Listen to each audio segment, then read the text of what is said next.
Dans son commentaire sur l'Épître aux Romains, Kent Hughes utilise une illustration pour le texte que nous avons vu dimanche dernier, dans Romains chapitre 3, les versets 1 à 20. Et l'illustration qu'il utilise, c'est celle de l'habit du roi. Je ne sais pas si vous vous rappelez l'histoire de l'habit du roi.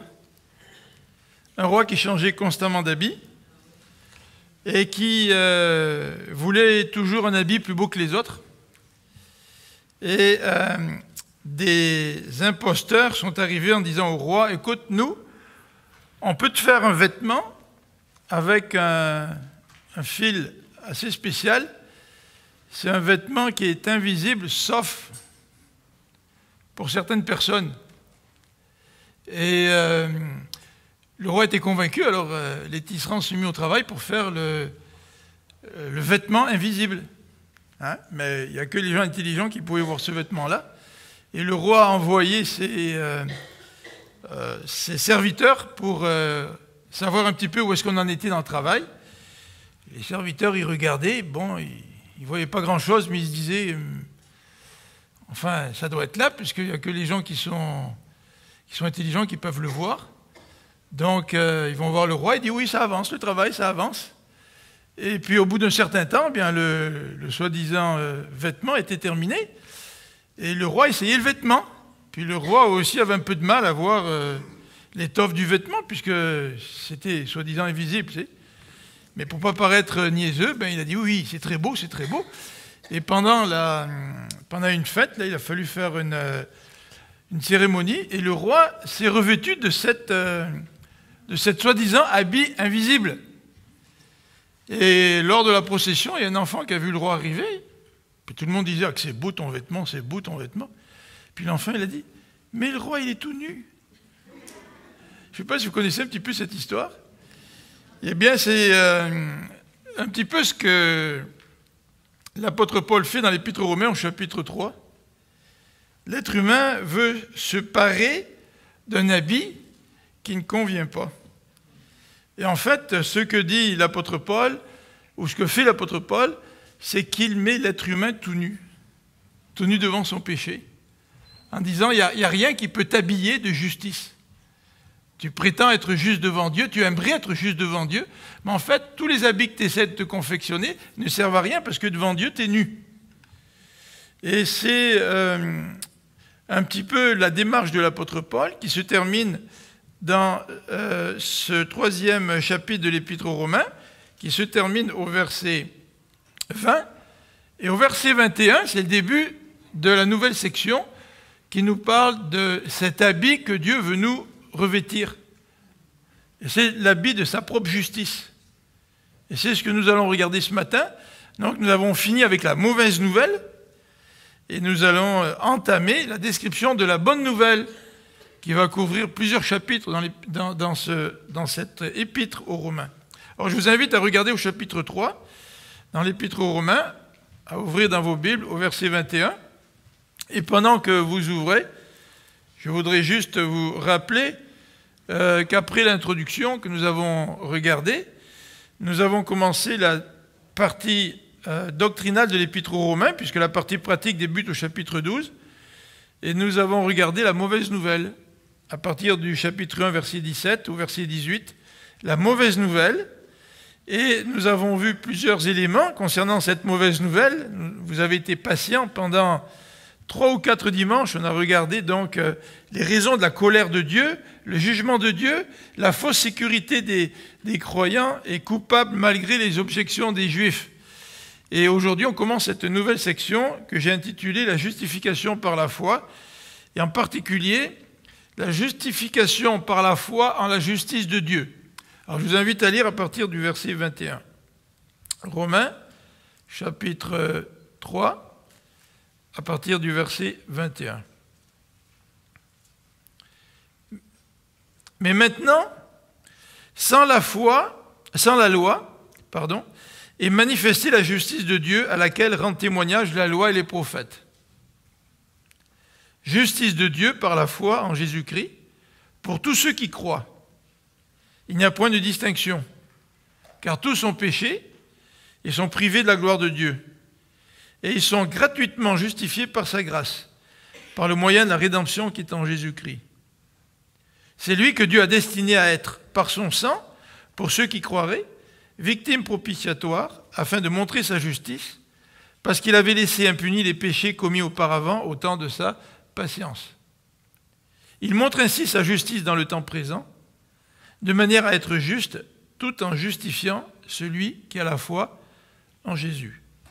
Où donc est le sujet de se glorifier? Il est exclu. Par quelle loi? Par la loi des œuvres. Non, mais par la loi de la foi.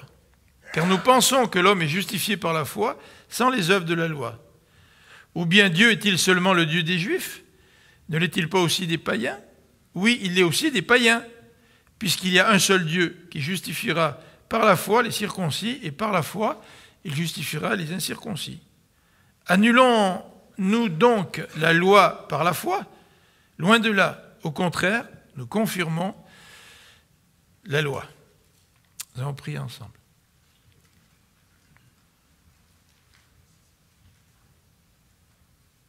Seigneur, nous voulons te remercier pour cette bonne nouvelle que nous allons commencer à regarder ensemble aujourd'hui. La bonne nouvelle du salut en Jésus-Christ. Et Seigneur, nous voulons te demander de nous rendre non seulement attentifs, mais que Seigneur, nous puissions réellement apprécier cette bonne nouvelle. Seigneur, nous connaissons l'Évangile pour la plupart d'entre nous. Nous avons reçu Jésus-Christ dans notre vie pour la plupart d'entre nous. Et la tentation serait de s'habituer à cette bonne nouvelle et de ne plus saisir pleinement la portée de cette bonne nouvelle, la grandeur de cette bonne nouvelle.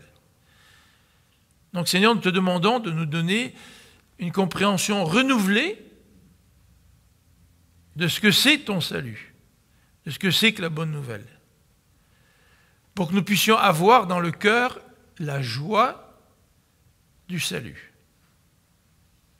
Seigneur, tu as envoyé tes disciples deux par deux, puis ils sont revenus tout excités de voir ce que Dieu faisait à travers eux. Mais toi, Seigneur, tu as parlé de cette joie du salut.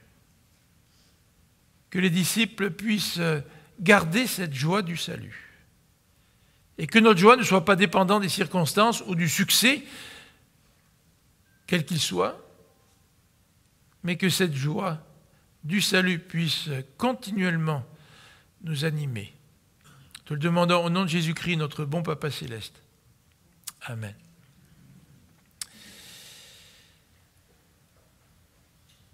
Alors, en guise d'introduction, j'aimerais faire un petit résumé en insistant sur peut-être 2 ou 3 petits éléments que nous avons vus dimanche dernier.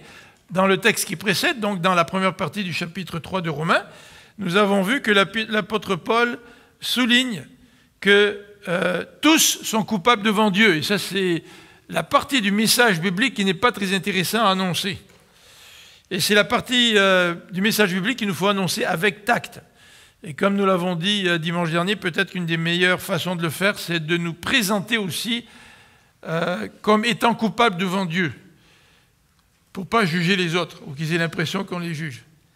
Donc nous avons souligné que l'apôtre Paul, dans le chapitre 3, les versets 10 à 12, nous décrit le caractère de l'être humain qui est totalement affecté par le péché, et le terme employé en théologie, c'est la dépravation, c'est-à-dire le caractère dépravé de l'être humain. Malgré les bonnes œuvres que l'être humain puisse faire, l'être humain est complètement coupable devant Dieu. Alors non seulement son caractère dépravé, mais nous avons souligné que l'être humain aussi a une conduite qui est dépravée devant Dieu. Oh, c'est vrai, encore une fois, Sem, il peut bien conduire, la plupart du temps, il va respecter ses stops. Mais ça peut arriver qu'à l'occasion, je ne sais pas pourquoi, il manque son stop. Alors, dimanche prochain, rassurez-vous, ce n'est pas lui qui fait les annonces. Donc, il ne pourra pas dire que je l'ai taquiné pendant la prédication. Mais ce que je veux dire, c'est que malgré nos bonnes conduites, la plupart du temps, nous conduisons convenablement, mais malgré notre bonne conduite, Dieu considère que notre conduite est profondément marquée par le péché. C'est une conduite qui est dépravée parce que nous avons brisé la loi de Dieu. Et la raison de cette dépravation, nous dit l'apôtre Paul, c'est que nous ne craignons pas Dieu. L'être humain ne craint pas Dieu. La seule manière de craindre Dieu, c'est d'être poussé par le Saint-Esprit.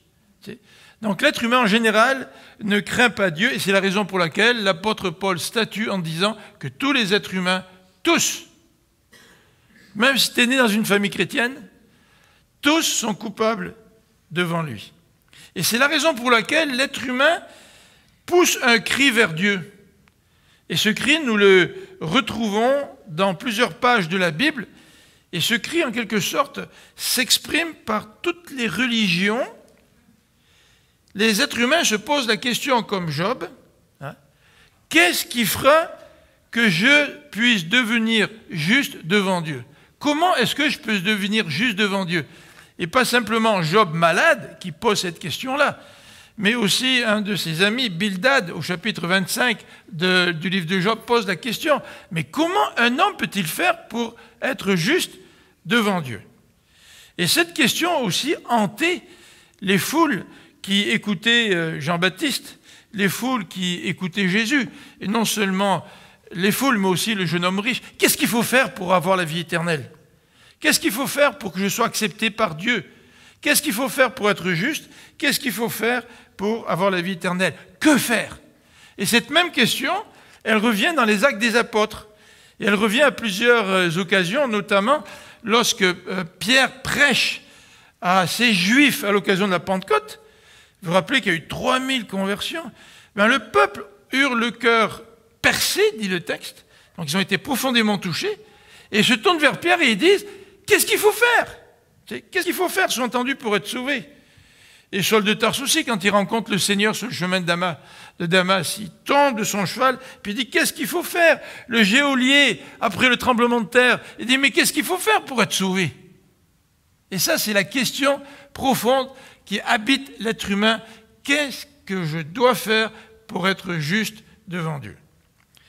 Et donc, l'être humain se trouve devant un dilemme.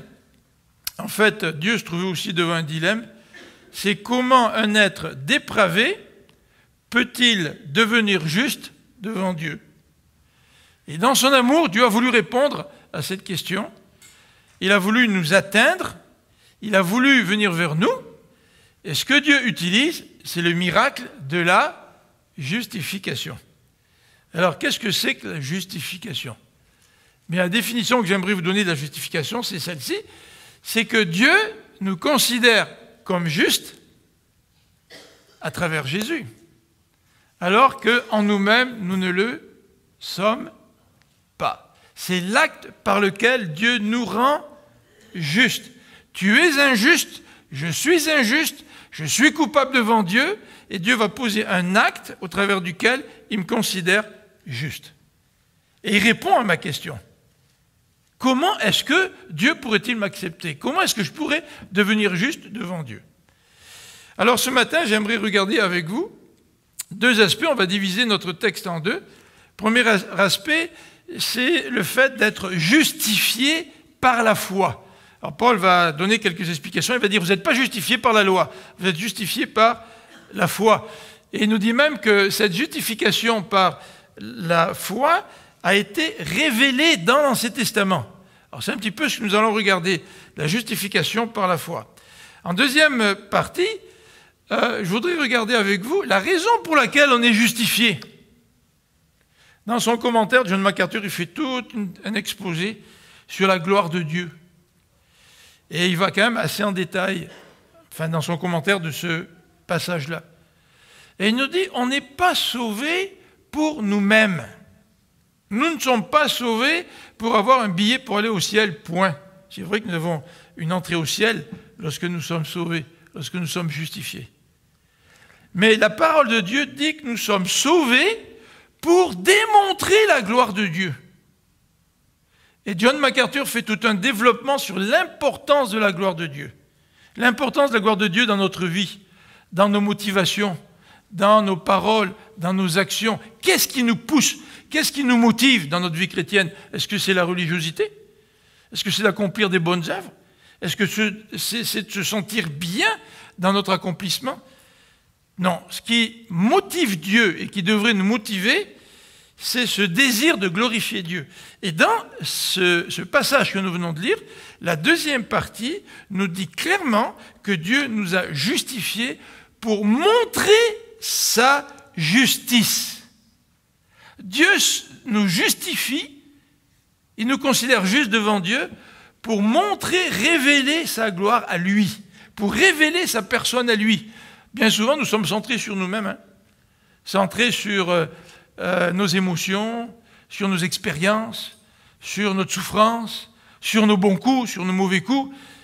Et nous avons tendance à centrer le salut de Dieu sur nous-mêmes. Alors que la raison pour laquelle Dieu nous justifie, c'est pour montrer sa justice divine, pour que sa justice puisse éclater. Alors je vous invite à regarder donc ces deux éléments ce matin avec moi. Premier élément, à partir des versets 21 jusqu'au verset 22, nous sommes, même peut-être jusqu'au verset 23 même, nous sommes justifiés par la foi. Alors rappelons-nous, chaque fois qu'on utilise ce terme théologique, justifié, ça veut dire je suis rendu juste. Dieu me voit juste. Dieu me regarde, il connaît mes fautes, il connaît mes péchés, il connaît mes erreurs, il les a pardonnés, et il me regarde et il me dit, Philippe, tu es juste. Pas parce que tu es smart, tu es juste parce que je te vois à travers Jésus. Et tu es juste parce que tu as la foi en cela. Tu as la foi en Jésus. Alors, premier élément dans ce passage au verset 21, si vous regardez avec moi le texte biblique, si vous suivez avec moi, le texte dit, maintenant, sans la loi est manifestée la justice de Dieu. C'est-à-dire, sans la loi, nous sommes considérés comme justes. Et ça, c'est important. C'est important, parce que la loi a marqué l'Ancien Testament. Et Paul nous dit que la loi, c'est un pédagogue qui nous mène à Christ. C'est-à-dire que la loi, c'est un outil que Dieu utilise pour faire ressentir en nous ce besoin de pardon, ce besoin de Jésus-Christ. Dans notre incapacité à accomplir la loi, nous nous tournons vers Dieu en disant « Seigneur, il faut que tu amènes une solution. Parce que je ne peux pas accomplir parfaitement la loi, c'est impossible. » Donc, le texte nous dit « Sans la loi est manifestée la justice de Dieu. » Donc, si Dieu me considère comme juste, si Dieu te considère comme juste, ce n'est pas à cause de la loi. Ce n'est pas à cause de l'accomplissement de la loi. Ce n'est pas à cause de notre obéissance à la loi. Un théologien a utilisé une illustration suivante en disant, voilà, en faisant un bâton, il dessine un bâton, puis il dit, ça c'est la norme de Dieu, ça c'est la loi. Puis il dessine d'autres bâtons à côté, puis ça représente les êtres humains. Il y a des petits bâtons, il y a des bâtons moyens, il y a des bâtons qui arrivent presque en haut de la norme, du bâton qui sert de norme de comparaison. Alors il y en a qui arrivent presque, mais il leur manque 10%. Alors, il y en a qui sont peut-être à 20%, tu sais, en bas, là, puis il leur manque 80%. Et il dit, voilà à quoi la loi sert. Tu sais. En fait, cette illustration, c'est une illustration un petit peu piège. Parce qu'on pourrait tomber dans l'erreur suivante de dire, écoute, moi, j'ai la grâce de Dieu, mais dans le fond, moi, il m'a manqué combien? Il m'a manqué 20% pour accomplir la loi, tu sais. Ou il m'a manqué peut-être 10% pour accomplir la loi. Donc c'est pas si mal que ça. Quand tu as 90 dans un devoir à l'université ou au cégep pour l'école secondaire, tu es quand même content. Il te manque à peine 10%. Et il y a un danger de considérer que finalement je ne suis pas si pire que ça quand je me compare aux autres. Hein? Vous connaissez l'adage. Hein? Quand je me compare, je me console, puis quand je me regarde, comment ? Je me désole. Hein? Mais ici, il n'est pas question de comparaison. Ici, il n'est pas besoin d'un pourcentage de grâce dont j'aurais besoin. Moi, j'aurais besoin de 5% pour atteindre le 100%. Tu sais. Mais notre besoin, nous dit la parole de Dieu, c'est une justice radicale.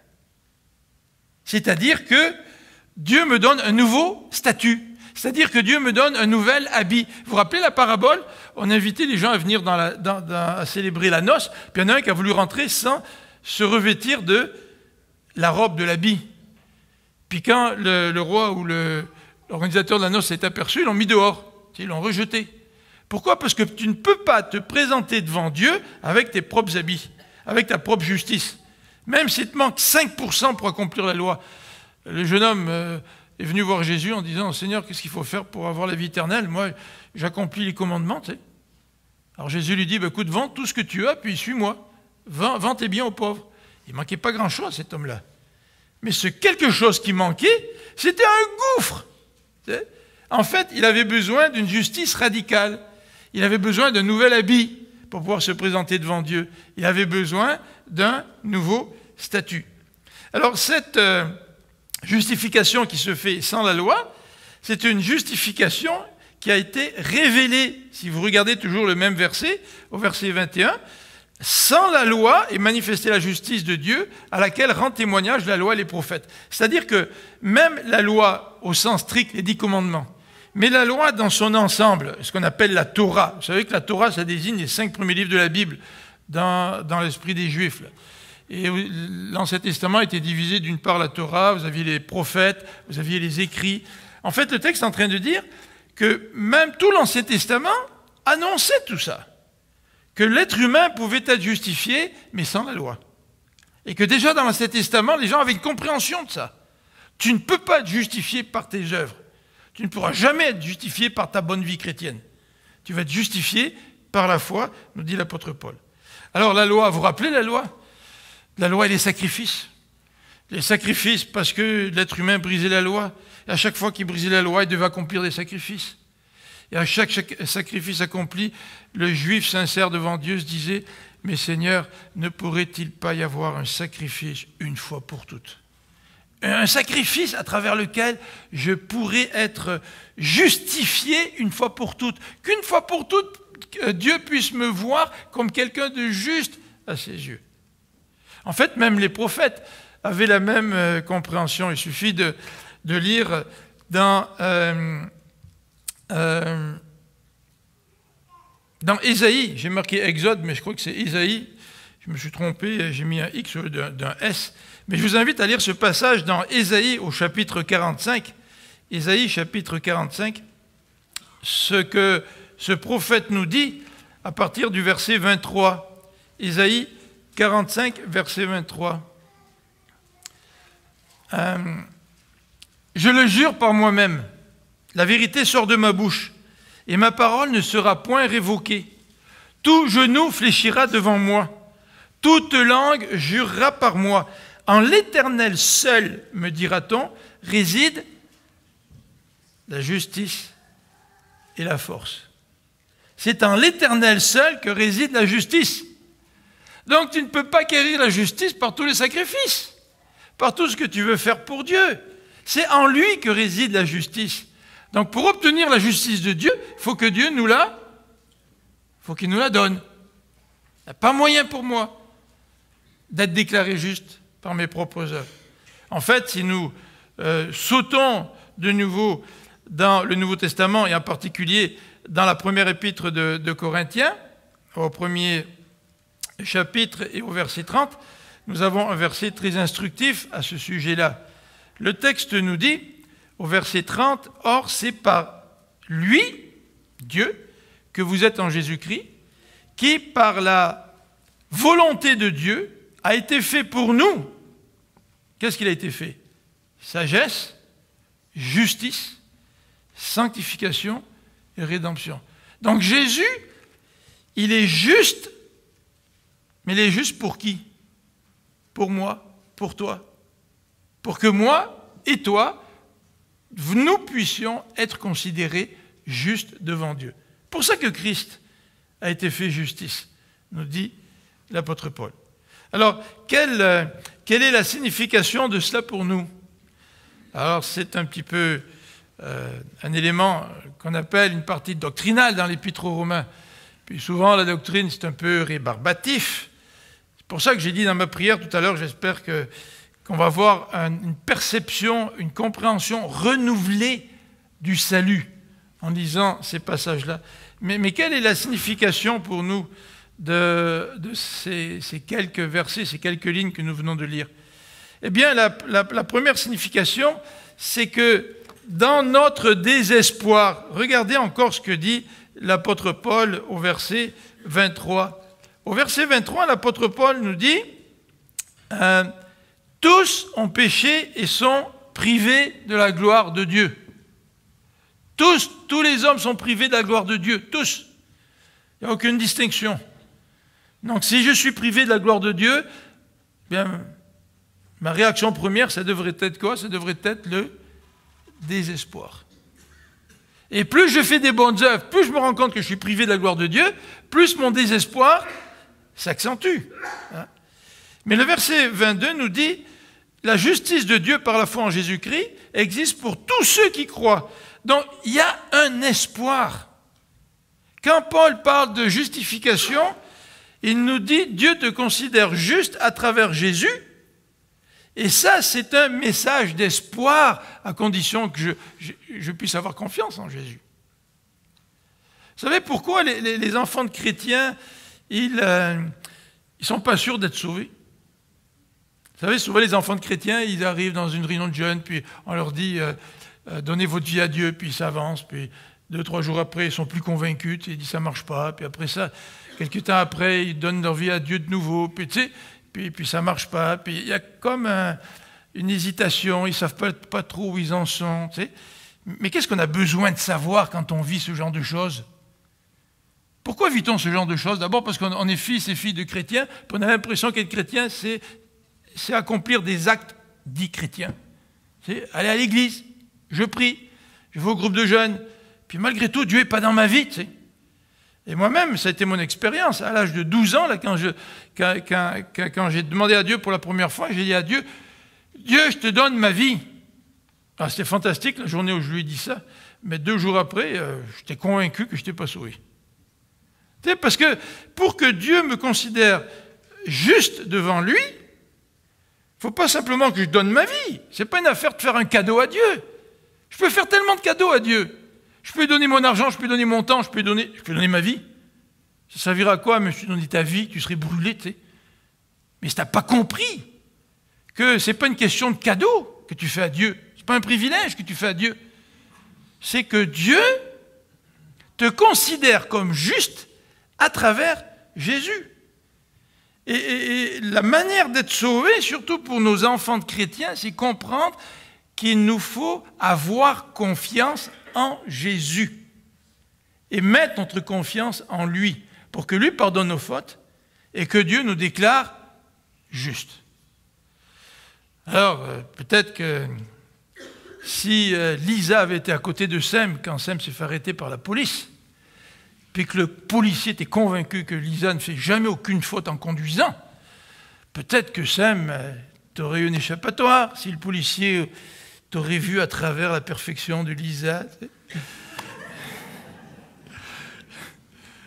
Ah ouais, la tentation est trop forte, Sam, là, tu sais. Là. Avec le Seigneur, c'est comme ça, n'est-ce pas?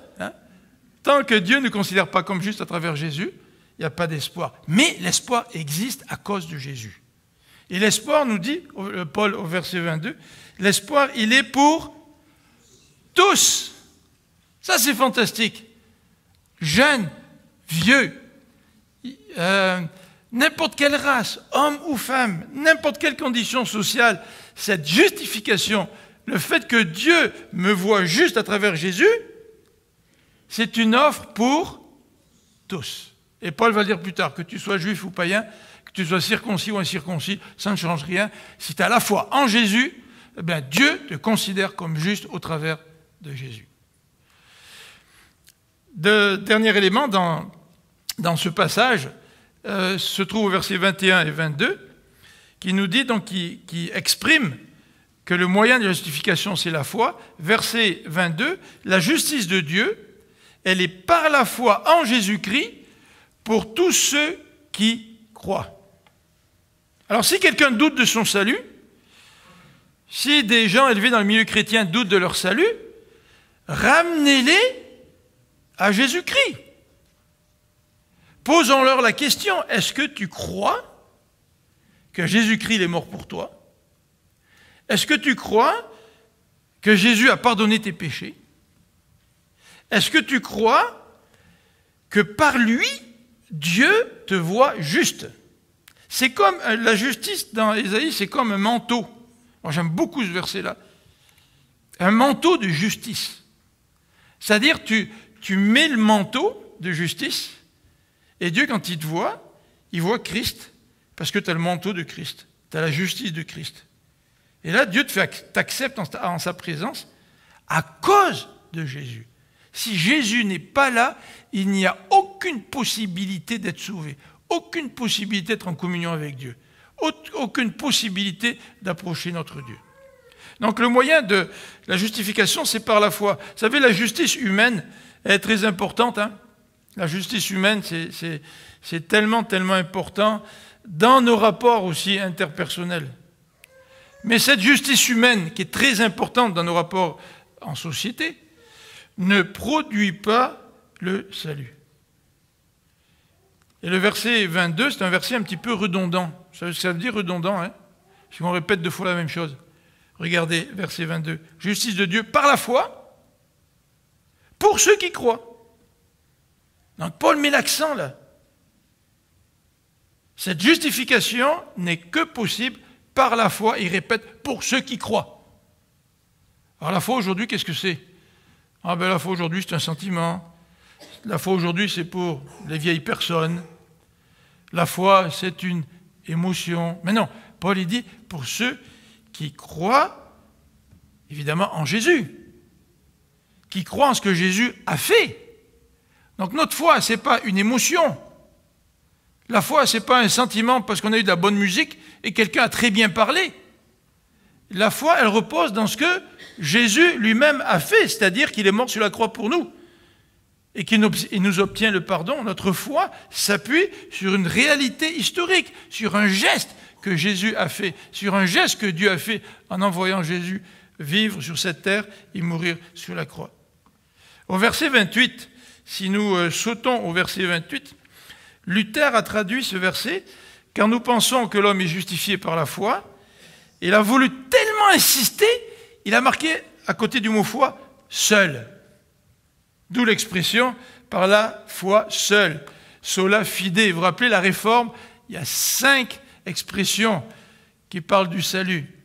Et notamment, le sola fide, ça veut dire « tu es sauvé par la foi seule ». Et Luther a tellement été marqué par cela, lui qui voulait accomplir des œuvres, lui qui voulait gagner son salut, et qui a compris que le cadeau de Dieu suffisait. Le cadeau de Dieu en Jésus. Mais ce cadeau de Dieu se reçoit par la foi seule, a-t-il ajouté dans sa traduction. Alors, deuxième élément dans ce passage, je vous invite à le regarder avec moi, c'est à partir du verset 23, qui nous décrit la raison pour laquelle nous sommes justifiés aux yeux de Dieu, la raison pour laquelle Dieu nous justifie.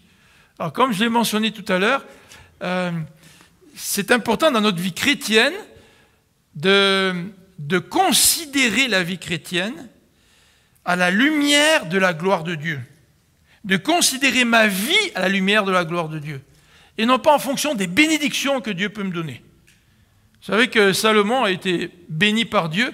Dieu lui a dit, demande-moi tout ce que tu voudras et je te donnerai ce que tu m'auras demandé. Et qu'est-ce que Salomon a demandé? Salomon a demandé de la sagesse. Et Dieu lui a dit, puisque tu m'as demandé de la sagesse et pas autre chose, ben je vais te donner tout le reste.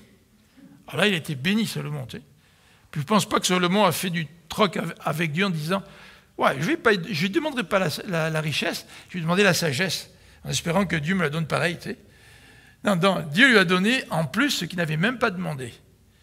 Et Salomon a été béni. Mais une des raisons de la division du royaume d'Israël, ça a été l'accumulation de richesses et de gloire de Salomon. Les bénédictions que Dieu nous donne peuvent devenir des malédictions selon la manière dont nous les recevons. Et si nous recevons ces bénédictions pour manifester la gloire de Dieu, ça c'est une chose. Mais si nous recevons les bénédictions pour notre propre gloire, ça c'est autre chose. Donc l'apôtre Paul est extrêmement, et les réformateurs sont extrêmement ils accordent une grande importance à la gloire de Dieu.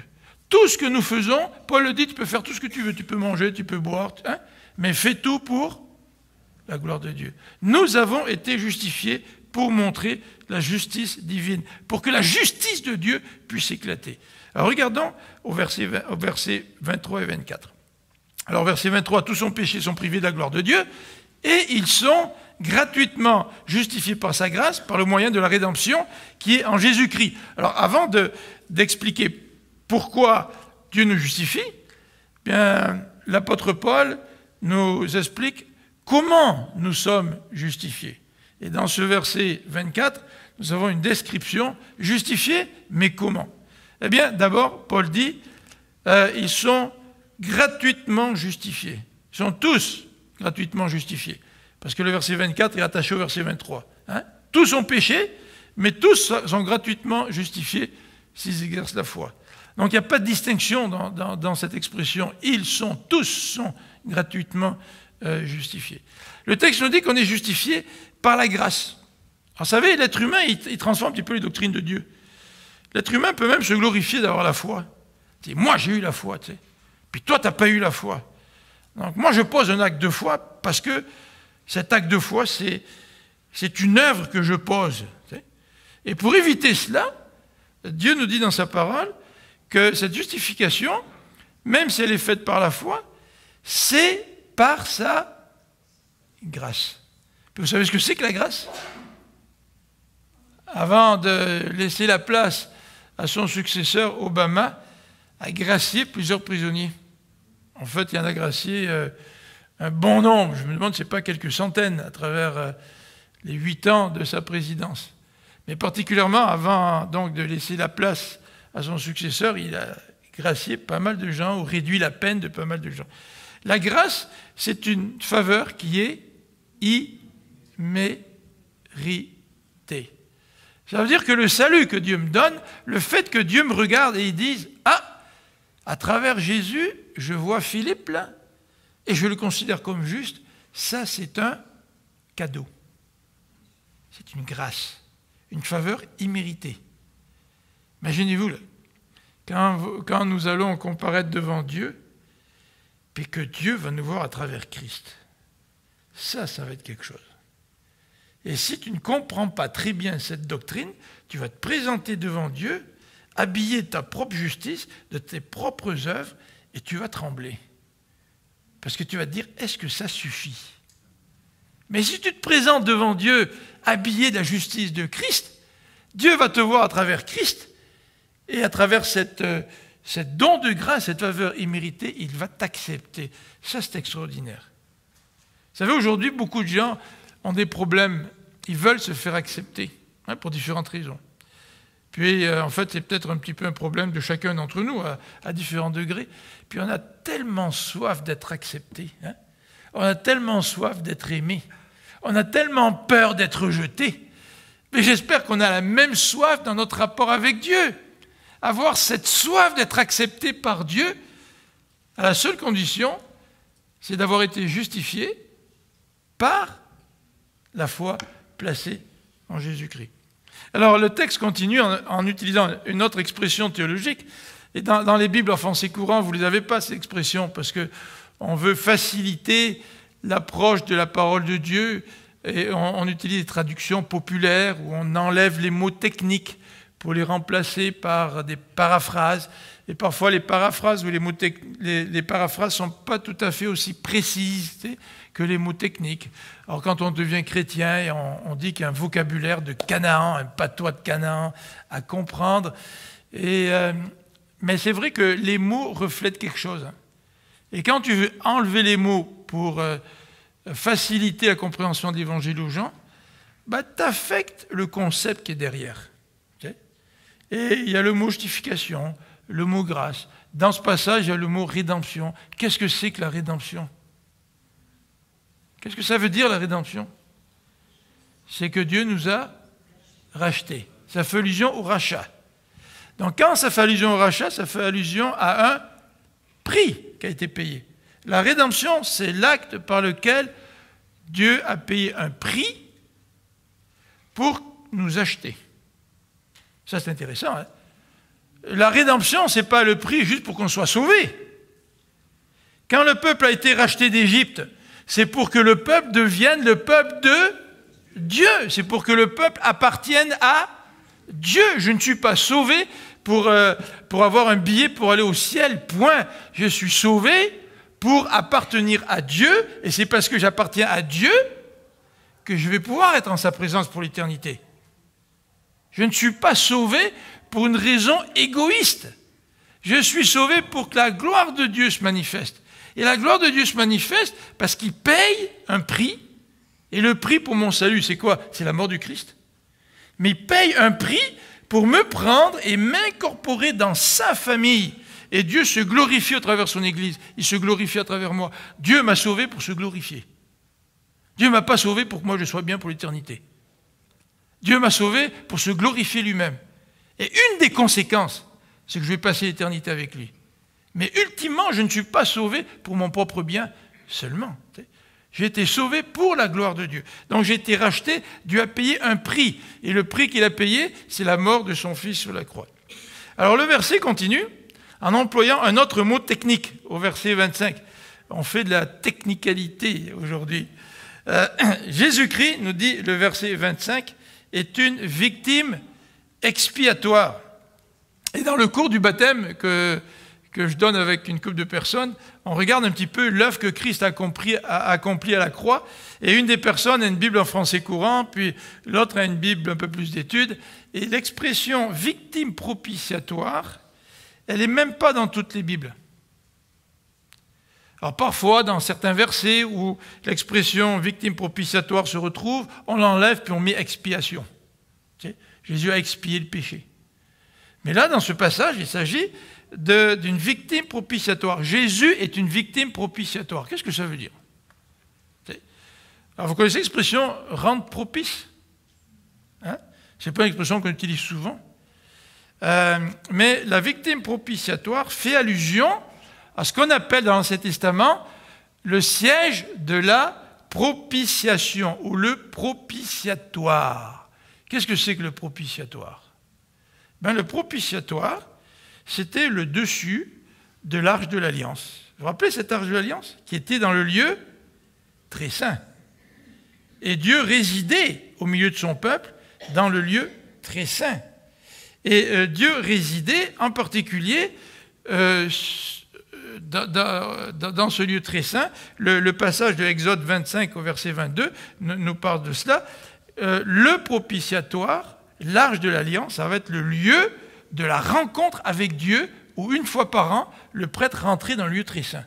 Donc une fois par an, le prêtre passait les rideaux là, et rentrait en présence de Dieu. Donc dans l'Ancien Testament, la présence de Dieu, elle est pas mal réduite. Hein. En tout cas, il y a pas mal d'obstacles pour entrer en présence de Dieu. Et dans l'Ancien Testament, le prêtre, une fois par année, le souverain sacrificateur, pouvait aller donc dans le lieu très saint et il amenait le sang de la victime et il le mettait sur le dessus de l'arche. On appelait ça le siège de la propitiation, le siège du propitiatoire. Et dans Lévitique au chapitre 16, il est écrit que Dieu, c'est là qu'il va manifester sa gloire. C'est là qu'il va communiquer sa volonté. Et la victime propitiatoire, c'était l'animal qu'on utilisait pour amener le sang et le déposer sur le siège de la propitiation. Mais ce qui est intéressant dans Lévitique au chapitre 16 et versets 14 et suivants, c'était que le dessus de l'arche, on appelait ça aussi le lieu de l'expiation, c'est-à-dire le lieu où on mettait le sang du sacrifice. Et pourquoi le prêtre faisait ça? Le prêtre faisait ça pour apaiser la colère de Dieu. Alors quand on dit que Jésus est une victime expiatoire, c'est relié à toutes sortes d'idées. C'est relié à un lieu de rencontre, à la manifestation de la gloire de Dieu. C'est vrai qu'au travers de l'offrande de Jésus, on peut voir la gloire de Dieu, on voit l'expiation, on peut rencontrer Dieu. Il y a toutes ces idées qui sont présentes, mais une idée qui est particulièrement présente, c'est qu'à travers ce sacrifice, cette victime propitiatoire, la colère de Dieu était apaisée. Et en théologie, il y a certains théologiens qui n'aiment pas cette idée de colère de Dieu. On préfère remplacer victime propitiatoire par expiation. Mais dans le mot expiation, il n'y a pas cette idée de colère de Dieu. Alors aujourd'hui, il y a beaucoup de gens qui n'aiment pas l'idée de la colère de Dieu envers nous. Vous vous rappelez ce que Paul a dit? La colère de Dieu s'est manifestée envers tout être humain, au chapitre 1 de Romains. Parce que tout être humain voit dans la nature, qu'est-ce qu'il voit? La divinité et la puissance de Dieu. Mais au lieu de reconnaître la divinité et la puissance de Dieu dans la nature, l'être humain s'est mis à adorer la création, la créature. Et la colère de Dieu s'est manifestée envers eux. C'est fondamental dans l'enseignement de l'apôtre Paul. C'est fondamental de savoir que Dieu est en colère contre les êtres humains. Et que cette colère doit être apaisée par une victime propitiatoire. Grand mot. Mais à cause de Jésus, maintenant Dieu nous regarde d'une façon favorable. Alors, le verset 25b va nous expliquer de manière très précise la raison de la justification. Regardez au verset 25b. Afin, il y a une raison, afin de montrer sa justice, parce qu'il avait laissé impunis les péchés commis auparavant au temps de sa patience. Alors qu'est-ce qu'on voit dans ce passage? C'est que Dieu a été patient. Dieu a été patient. Alors quand on lit l'Ancien Testament, on dit Dieu est un Dieu de colère. Regarde dans l'Ancien Testament, qu'est-ce qui s'est passé avec le déluge. Regarde les villes qui sont dévouées par interdit. Vous vous rappelez tous ces passages dans l'Ancien Testament qui nous secouent un petit peu. Mais là, ici, Paul est en train de dire qu'à travers tout l'Ancien Testament, Dieu a été patient envers nous. Il a été patient avec nous, avec l'être humain. Parce que l'être humain méritait sa colère. Et que le déluge ou les actes de jugement de Dieu dans l'Ancien Testament n'éclipsent absolument en rien la patience de Dieu pendant tous ces siècles jusqu'à la venue de Jésus-Christ. Dieu était extrêmement patient face à notre péché. Et le verset 25b nous dit que par la justification, Dieu veut montrer sa justice. Au verset 25. Il veut montrer sa justice. Oh, il avait laissé les péchés dans le passé, il avait laissé les péchés impunis. Mais quand un juge laisse les fautes impunies, est-ce qu'il montre sa justice? Non. Il peut montrer sa faiblesse, ou la faiblesse de l'application de la loi. Mais dans ce cas-là, Dieu, ce n'était pas une question de faiblesse, c'est une question de patience. Mais il montre sa justice dans le temps présent, il veut démontrer sa justice. C'est pour cela qu'en Jésus-Christ, Dieu a démontré, au travers du sacrifice de Jésus, sa colère et sa haine du péché. Lorsque le Christ était cloué à la croix, là, et lorsque le Christ est mort, lorsque Dieu le Père a abandonné le Fils, il y avait toute la colère de Dieu que Jésus portait sur lui. Toute la haine du péché de Dieu que Jésus portait sur lui. Et il fallait que Jésus porte cette colère. Et il fallait que Jésus porte cette haine du péché pour que nous puissions être considérés comme justes et pour que Dieu puisse rester juste. Alors regardons ce dernier élément au verset 27 où Dieu pose la question, où Paul pose la question, verset 27. Où donc est le sujet de se glorifier? Alors, je pense que j'ai peut-être pas donné le bon titre à cette section-là. Alors, oubliez mon petit titre, là, Dieu justifie tout en restant juste. Je vais modifier mon titre que vous voyez à l'écran, là. Vous ne l'avez pas encore vu, le voilà. Dieu justifie. Ouais, non, c'est correct, c'est bon. C'est moi qui me suis trompé, mais je me suis trompé dans le verset 27, je pense. Laissez-moi retrouver mes esprits. Avec l'âge, c'est ce qui arrive de temps en temps. Il ne faut pas que ça arrive trop souvent, par exemple. Quelqu'un m'a parlé d'un prédicateur ou d'un pasteur ce temps-ci qui se perdait souvent dans ses prédications. Et il a décidé de prendre sa retraite, en partie pour ça. Alors j'espère que ce n'est pas un signe avant-coureur d'une dégénérescence mentale qui fait que j'arriverai même plus à suivre mes propres notes. Alors, Dieu justifie tout en restant juste. Dieu se trouvait devant un défi. Hein? Le défi, c'est celui-ci. L'homme est pécheur, il mérite la condamnation. Mais en même temps, moi je suis un Dieu d'amour, et je veux tendre la main à ce pécheur pour que ce pécheur ne soit pas condamné. Donc le défi pour Dieu, c'est de rester un Dieu d'amour, tout en restant un Dieu juste. Et c'est ce défi que Dieu a relevé en Jésus. Et en fait, peut-être que j'aurais dû marquer dans mon sous-titre le défi de Dieu. Tu sais. Dans 2 Corinthiens, au chapitre 5, regardez ce que le texte nous dit, nous allons le lire ensemble. 2 Corinthiens, au chapitre 5 et au verset 21. Le texte nous dit ceci: celui qui n'a pas connu le péché, c'est-à-dire Jésus, Dieu l'a fait devenir péché pour nous, afin que nous devenions en lui justice de Dieu. Vous voyez, il y a un double transfert là. Mon péché, il est transféré sur Jésus, et pour que la justice de Dieu éclate, c'est Jésus qui est condamné.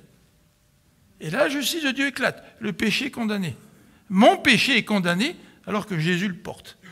Dieu reste juste. Mais celui qui n'avait pas de péché, Jésus, en prenant mon péché et en le portant, bien fait en sorte que moi, je deviens pardonné, c'est-à-dire justifié par Dieu. Vous voyez le transfert? Je suis pécheur, mon péché est transféré sur Jésus, et quand mon péché est transféré sur Jésus, la justice de Jésus, elle est transférée sur moi. Et Dieu me considère comme juste, et Dieu peut m'ouvrir ses bras en restant juste, en ne faisant pas des compromis avec le péché ou avec le pécheur. Et cette justification, nous dit l'apôtre Paul, nous pouvons l'obtenir par la foi. Alors, ce n'est pas une question d'émotion, là. Peut-être qu'aujourd'hui, tu ne connais pas le Seigneur, je ne sais pas, là. Mais si tu ne connais pas le Seigneur, mais que tu comprends que ton péché a été transféré sur Jésus, et si tu comprends que Jésus est mort à la croix à ta place, si tu implores le pardon de Dieu pour tes fautes, la justice de Jésus devient ta justice. Et le vêtement dont tu te couvres, c'est le vêtement de la justice de Jésus. Et si tu crois ça, si tu as la foi en ça, la Bible nous dit que tu es justifié. En d'autres termes, que tu es sauvé.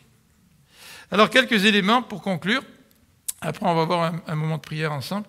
Mais quelques éléments pour conclure. Nous les retrouvons à partir du verset 27 dans l'Épître aux Romains. Donc, si nous revenons au chapitre 3 de l'Épître aux Romains, au verset 27. Au verset 27, où donc est le sujet de se glorifier? Il n'y a pas de glorification. Est-ce que je suis meilleur que notre? Les gars qui ont été graciés par Obama, est-ce qu'ils étaient meilleurs que notre? Non, ils étaient tout aussi coupables que les autres. Ils n'ont aucune raison de se glorifier. Et ce que Paul dit, là, c'était vraiment important. Là. L'orgueil, c'est ce qui fait que je pense être capable d'accomplir la loi. Alors moi, je connais la loi. Ben, j'accomplis la loi, dit le jeune homme riche. Mais l'orgueil, c'est ce qui nous fait croire que nous pouvons être acceptés par Dieu à cause de nos bonnes œuvres. Ça, c'est l'orgueil. Mais l'humilité du salut, c'est cette humilité du salut qui nous fait venir à Dieu les mains vides. Seigneur, j'ai rien. La seule chose que j'ai, c'est la justice de Christ. Et c'est cette humilité qui s'exprime par la foi. C'est tellement simple, la foi. C'est tellement simple, le salut en Jésus-Christ, mais tellement compliqué parfois. Justement parce que nous avons besoin de cette humilité qui nous fait peut-être profondément défaut. Deuxième élément, en conclusion, c'est que le texte nous dit que nous sommes tous égaux. Et c'est vrai que l'orgueil fait en sorte que je crois, par ma circoncision, que Dieu va m'accepter, plus que l'autre qui n'est pas circoncis. Bon, aujourd'hui, dans les églises, on ne pratique pas la circoncision, mais on peut remplacer la circoncision par nos œuvres. Le fait qu'on est un chrétien évangélique. Ben, je crois que par mes œuvres évangéliques, je vais pouvoir être accepté par Dieu.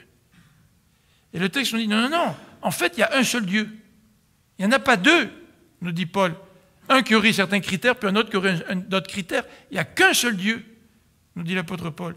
Et il fait deux mises en opposition. Le premier, c'est entre juifs et païens. Donc, que tu sois juif ou païen, vous savez que ça séparait vraiment les gens, les juifs et les païens.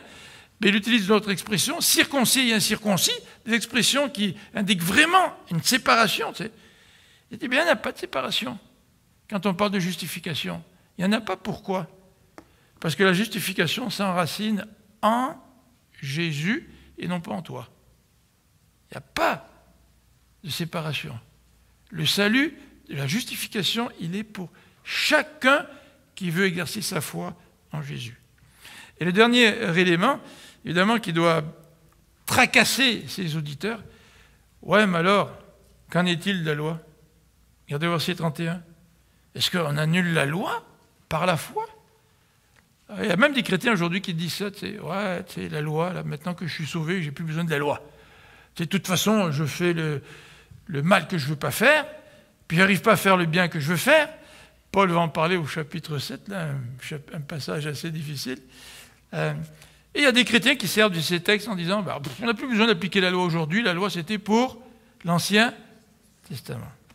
Quelle est la place de la loi? Est-ce que la loi est annulée? En fait, même les auditeurs de Jésus se posaient des questions. Jésus a dit, je ne suis pas venu pour annuler la loi dans le Sermon sur la montagne, mais je suis venu pour l'accomplir. En fait, Paul nous dit que la foi confirme la loi. Et Darby traduit, en utilisant l'expression, la foi établit la loi. Ça veut dire que la foi donne à la loi sa place. Et la loi, ce n'est pas par elle qu'on peut être sauvé, c'est par la foi. Mais maintenant que je suis justifié par Dieu, par la foi, Dieu régénère mon cœur, il me change et il me donne des nouvelles capacités pour accomplir la loi. Mais justifié par la loi? Aucunement, nous dit l'apôtre Paul. Est-ce que tu es justifié? C'est la question à se poser, hein, suite à cette étude ce matin. Est-ce que tu es justifié? Si tu passais devant le tribunal de Dieu, est-ce que tu serais justifié? Ça, c'est une question fondamentale. Est-ce que tu crois que Jésus te donne ce nouveau statut? Dieu te regarde et dit, t'es juste.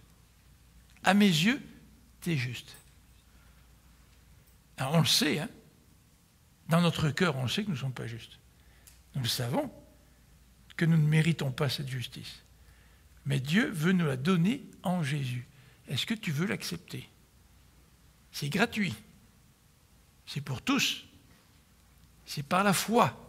Est-ce que tu crois que Dieu veut te donner la justice de Jésus? On va prier ensemble.